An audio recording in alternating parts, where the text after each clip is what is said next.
Let's start with our first question. A solution of aluminum chloride is electrolyzed for 30 minutes using a current of 2 ampere. The amount of aluminum deposited at the cathode is. നമുക്കറിയാം ഈ question electro കെമിസ്ട്രിയിൽ നിന്നാണ്. Electro കെമിസ്ട്രിയുടെ electrolysis എന്ന് പറയുന്ന പാർട്ടിൽ Faraday's first law of ഇലക്ട്രോളിസിസിനെ കുറിച്ചിട്ടാണ് ഈ problem സംസാരിക്കുന്നത്. So according to Faraday's first law of electrolysis നമ്മൾ പഠിച്ചിട്ടുള്ളത് എങ്ങനെയാണ്? Mass of the substance deposited or liberated at an electron that is equal to Zi into T. അപ്പൊ ഇതിനെ നമ്മളൊന്ന് മോഡിഫൈ ചെയ്ത് മാറ്റി വേറൊരു ഫോമിലേക്ക് കൊണ്ടുവരികയാണ്.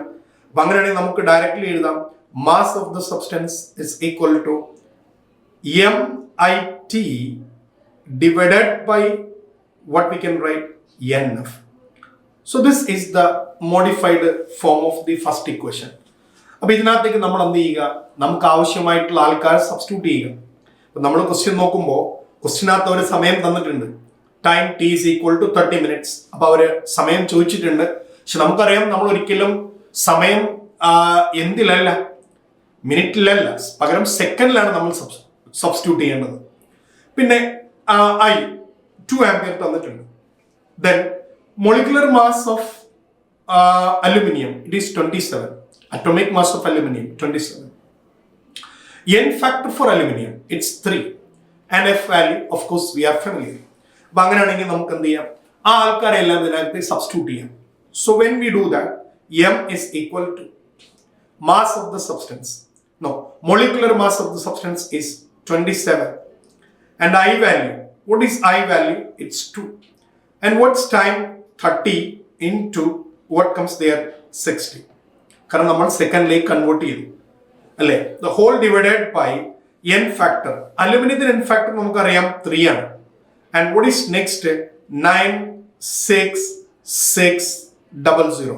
മക്കളെ 96500 എന്നാണ്. അപ്പൊ നമ്മളതിനെ 96600 എന്ന് എഴുതി. അപ്പൊ നമുക്ക് ആവശ്യമില്ലാത്ത ആൾക്കാരെയൊക്കെ കട്ട് ചെയ്യാൻ പറ്റുന്ന ആൾക്കാരെയൊക്കെ നമുക്ക് കട്ട് ചെയ്ത് കളയാം. അങ്ങനെ നമ്മൾ കട്ട് ചെയ്യുമ്പോൾ ഇതും gone and this gone. Next 3ഉം 966 നമ്മൾ കട്ട് ചെയ്യുമ്പോൾ നോക്കൂ, ഇവിടെ what we get 3 and here what we get 2, here what we get 2 and again നമ്മൾ ഈ 6ഉം ഈ 3ഉം കൂടെ കട്ട് ചെയ്യുമ്പോൾ അവിടെ 2 and again ഈ 2ഉം ഇയാളും കൂടെ കട്ട് ചെയ്യുമ്പോൾ it becomes almost 160 and again this 2 and this cancel, you will get almost 80. അങ്ങനെയാണെങ്കിൽ നമുക്ക് വരുന്നത് 27 അല്ലേ, divided by what we can write 80. മക്കളെ നമുക്ക് 27/81 എന്നായിരുന്നെങ്കിൽ കുറച്ചുകൂടെ മനോഹരമായ നമ്പർ ആയിരുന്നേനെ.